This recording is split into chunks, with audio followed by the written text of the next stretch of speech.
আম, আসসালামু আলাইকুম। সবাইকে স্বাগতম আমার আজকের এই ভিডিওতে আমি আসলে ইথিক্যাল হ্যাকিংয়ে কালিনালিক্স একটা টুল নিয়ে কথা বলবো, যে টুলটা হচ্ছে যে পোর্ট স্ক্যানিংটা সাধারণত আমাদের বিভিন্ন টেস্টিংয়ে ব্যবহার করা হয়। বিভিন্ন পেনিট্রেশন টেস্টিংয়ে আমরা ব্যবহার করে থাকি। বিভিন্ন সিস্টেমের বিভিন্ন ডিভাইসের ভালনারেবিলিটি চেক করার জন্য আমরা আসলে পোর্ট স্ক্যানিংটা ব্যবহার করে থাকি। পোর্ট স্ক্যানিংটা সাধারণত আমরা পাইথন দিয়ে তৈরি করে পাইথন দিয়ে ব্যবহার করি। আমি কিছুক্ষণ আগে একটা পাইথন দিয়ে পোর্ট স্ক্যানিং টুল তৈরি করেছি, সেটা সম্পর্কে আজকে আপনাদেরকে বিস্তারিত দেখাবো এবং সেটা কিভাবে করেছি দেখাবো।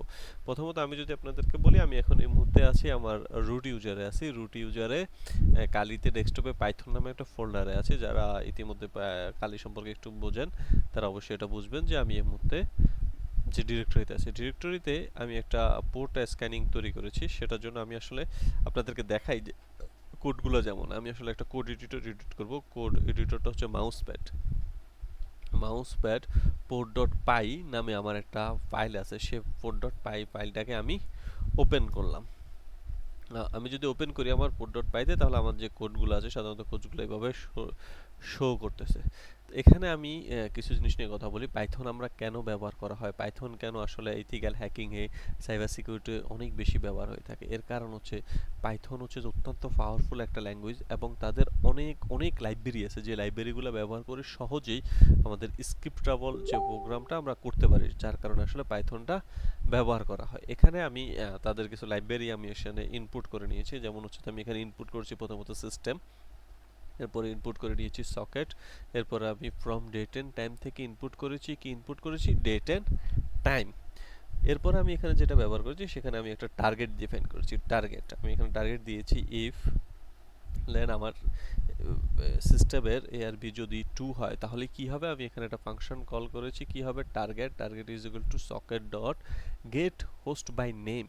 যে হোস্ট আছে সে হোস্টের নেম এবং সেটা থাকবে। সেটা যদি হয় তাহলে 2 নম্বর আর্গুমেন্টটা কল করো। 2 নম্বর এখানে দেওয়ার মানে হচ্ছে যে আমি এখানে আমার যে নামটা থাকবে তার পাশে আমি একটা আইপি দিব, যে আইপিটা আমার গেট হোস্ট নামে হিসেবে কল করবে, যেটা আমার IPv4 হবে। এটা যদি না হয়, এখানে যদি এটা না মেলে, তাহলে এটার জন্য ইফের জন্য ইফ এলস দিতে হয়। এলসে হচ্ছে যে print invalid amount of argument. এরপর আমি একটা ব্যানার এখানে তৈরি করেছি, যার মাধ্যমে আসলে আমার যে স্ক্যানিংটা হবে, যেখানে স্ক্যানিং এবং টার্গেটের নাম থাকবে এবং স্টার্ট স্ক্যানিং, এবং এটা একটা ইন্টিজারের মাধ্যমে স্ট্রিং এর মাধ্যমে আমি কি করেছি টাইম এন্ড ডেট।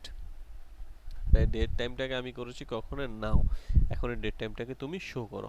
এরপর আমার যেখানে মূল এতে আমি এখানে ট্রাই যে লুপটা আছে সেটা ব্যবহার করছি। ট্রাইয়ের ভিতরে আমি কি করেছি, একটা লুপ ক্রিয়েট করেছি, কি ফর পোর্ট আমার একটা লুপ, যদি ফর 14 রেঞ্জের ভিতরে কি থাকে 1 থেকে 200। আমি এখানে চাইলে আমাদের যে 65,000 পোর্ট আছে সবগুলো ব্যবহার করতে পারি। আমি এখানে দেখানোর সুবিধার্থে শুধু 200টা পোর্ট ব্যবহার করছি, যেন খুব দ্রুত হয়ে যায়। যদি হয় তাহলে কি হবে, এখানে একটা ভেরিয়েবল কল করলাম s is equal to socket dot socket. Socket হয়ে কি হবে, সকেটের মধ্যে একটা তুমি এপিআই কল করো, সেটা হচ্ছে এএফ আইনেট। যদি এটা হয় তাহলে তুমি কি করো, সকেটটাকে সক করো স্ট্রিমে কেন, আমি এখানে শুধু টিসিপি পোর্টগুলোকে দেখতে চাচ্ছি, সেই কারণে স্ট্রিমটা এখানে ব্যবহার করছি। এরপরে socket dot set default time out want result হবে আমার। এখানে রেজাল্ট কি হবে, রেজাল্ট ইজ ইকুয়াল টু হবে সকেট কানেক্ট করো। কার সাথে কানেক্ট করবে তুমি, টার্গেট এবং পোর্ট। টার্গেট কি, আমার টার্গেট হচ্ছে এখানে এই যে ভেরিয়েবলটা আছে, এই যে টার্গেট ভেরিয়েবল, এই ভেরিয়েবলটা, এবং কার সাথে কানেক্ট করবে, এই যে পোর্ট ভেরিয়েবল আছে, এই দুইটা পোর্টকে তুমি কানেক্ট করো। যদি এই দুইটা কানেক্ট করার পরে রেজাল্টে আসো, ইফ রেজাল্ট, কোন রেজাল্ট, এই রেজাল্টটা, রেজাল্ট ইকুয়াল যদি 0 হয় তাহলে তুমি প্রিন্ট করো, কি প্রিন্ট করবা, পোর্ট, কোন পোর্ট, যে পোর্টগুলো আসলে এখানে তুমি পাবা সেই পোর্টগুলা ইন ওপেন লেখা দাও। ফরম্যাট কি হবে, ফরম্যাট হবে পোর্ট। যদি এটা হয় তুমি সিস্টেমটাকে ক্লোজ করে দাও। যদি আমার এই ট্রাই কাজটা করে, এটা যদি ট্রাই কাজ না করে তাহলে এক্সপেক্টে আমি কিছু দিয়েছি, যেটা হবে কিবোর্ড ইন্টারাপ্ট, কি থাকবে, প্রিন্ট এক্সিস্টিং প্রোগ্রামটা কাজ করেনি, এরপরে তুমি সিস্টেমটাকে এক্সিট করে দাও। এটা যদি না হয় তাহলে তুমি এক্সপেক্টে আসো, কি যদি গাই এরর হয় তাহলে তুমি দাও host name could not be resolve, এরপর তুমি সিস্টেমটাকে এক্সিট করে দাও। এরপরে যদি না হয়, সিস্টেমটা এরর থাকে, তুমি লেখাও, তুমি এখানে প্রিন্ট করো কি সার্ভার নট রেসপন্ডিং, এরপর তুমি সিস্টেমটাকে ক্লোজ করে দাও। আসুন আমি আপনাদেরকে দেখাই যে আমার এটা আসলে কাজ করেছে কিনা। সেজন্য আমি এখানে কি করেছি, আমি আর একটা ট্যাব ওপেন করে নিচ্ছি, যেখানে আমি আসলে আমার যে ইয়াটা আছে সেটাকে আমি ওপেন করব। তো সেক্ষেত্রে আমি যে আইপিটা দিচ্ছি এখানে সেই আইপিটা আপনাদেরকে বলে দিই। আমি এখানে আমার আরেকটা মিশিং আছে মেটাসুইফট, এই মিশিংটাতে আসছি। আমার এই মিশিং এর যে আইপিটা আছে আমি এই মুহূর্তে আইপিটা দিয়ে এটা দিয়ে চেক করব, কারণ এই মুহূর্তে অন্য কিছু দিয়ে চেক করার তো অনুমতি আমার নাই। সেক্ষেত্রে আমি এটা দিয়ে চেক করব যে এই মিশিংটার কোন কোন আইপিটা ওপেন আছে, মানে এর কি কি প্রবলেম আছে সেগুলো দেখার জন্য। আসেন আমরা আবার কালিতে চলে আসলাম। কালিতে এসে আমি এখানে কি করলাম, আমি এটাকে রান করব। রান করলে আমাকে কি করতে হবে, লিখতে হবে পাইথন। আমি অলরেডি একবার লিখেছি যার কারণে এটা আমাকে সাজেস্ট করতেছে পাইথন তুমি রান করো কাকে, পোর্ট ডট পাইকে। এবং এখানে টার্গেট কি থাকবে, আমার এই অ্যাপিটা টার্গেট থাকবে। আমি এখানে এন্টার দিলাম, দেখেন সুন্দরভাবে আমাকে দেখাচ্ছে 21 নম্বর পোর্টটা ওপেন আছে, 22 নম্বরটা আছে, 23 নম্বরটা আছে, 25 নম্বরটা আছে, 53 এই পোর্টগুলো ওপেন আছে। তুমি যদি চাও এই পোর্টগুলো দিয়ে কাজ করতে পারো। আসলে আমরা গুগলের ডিএনএসটাকেও একটু টার্গেট করি, কারণ আমরা জানি ডিএনএস এর যে পোর্ট নাম্বার সেটা হচ্ছে 53, সেটা আসলে ওপেন আছে কিনা। তো সেজন্য আমরা গুগলের ডিএনএসটাকে ওপেন করার জন্য আমরা সেম কাজ করব। কি করব, পাইথন পোর্টটাকে কল করো, কিন্তু এখানে আইপি অ্যাড্রেস হিসেবে আমরা গুগলের যে ডিএনএস আইপিটা আছে সেই আইপিটা দিব 8.8.8.8। দেখি আমাদেরকে সে কি করে। একটু সময় নিবে, কারণ যেহেতু এটা একটা লাইভ আসলে কাজ করতে, সেজন্য এটার জন্য একটু সময় নিবে, কিছু সময় আসলে নিতে পারে। আমরা অপেক্ষা করি কিছুক্ষণ।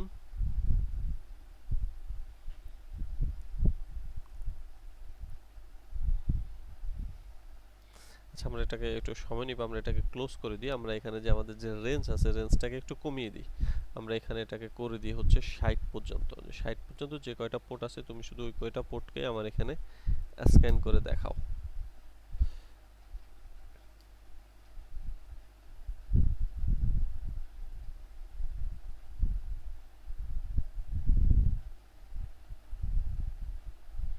আমরা একটু অপেক্ষা করতেছি।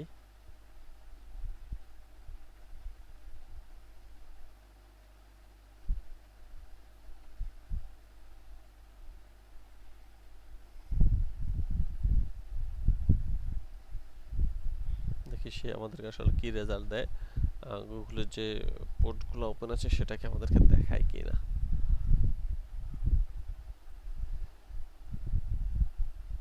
যেহেতু গুগল অনেক বড় সার্ভার, সেহেতু এটার কাজ হতে একটু তো সময় নিবেই।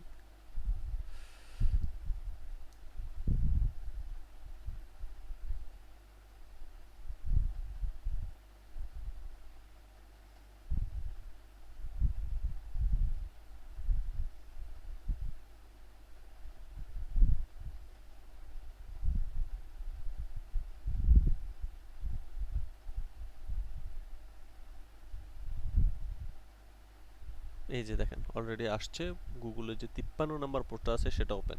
অর্থাৎ গুগলের যে ডিএনএসটা আছে, ডিএনএস এ সাধারণত পোর্ট নাম্বারটা 53 হয়ে থাকে, সেটা অলরেডি ওপেন আছে। আমি আশা করি বুঝতে পেরেছেন। নেক্সটে আমরা আরো নতুন নতুন টুল নিয়ে কাজ করার ভিডিওগুলো দিব। আমাদের সাথে থাকার জন্য ধন্যবাদ সবাইকে।